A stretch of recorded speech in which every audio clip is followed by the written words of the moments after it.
In today's video, I'm going to teach you how to upload your website to Netlify. By the end, you'll know exactly how to go from your project folder on your computer to a live site on the web in just a few clicks. First, head to your Netlify dashboard in your browser. Once you're in, look to the left sidebar and click Projects.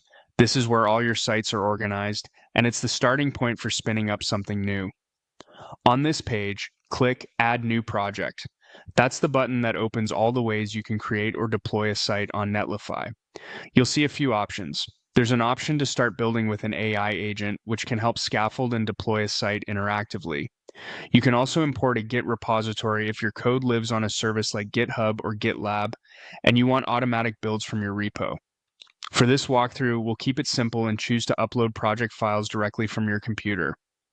Select the option to upload your project files. Netlify will show you a drop zone. You can drag and drop your entire project folder here, or drop a zip file, or even a single HTML file if your site is just one page.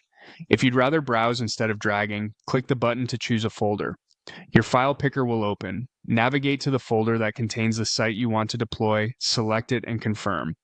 You may see an upload button to finalize. Click Upload to start the transfer. A quick tip before you upload. Make sure the folder you select is the one that contains your ready-to-serve files. For most static sites, that means there's an index-style mal at the root of that folder.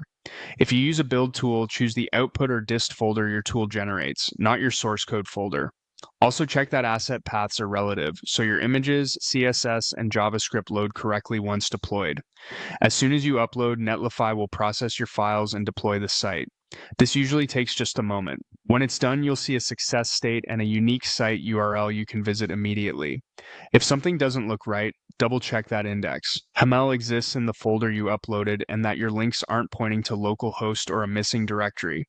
That's it. You went to Projects, added a new project, chose the upload option, and either dragged in your files or selected a folder to upload. Your website is now live on Netlify with a shareable link.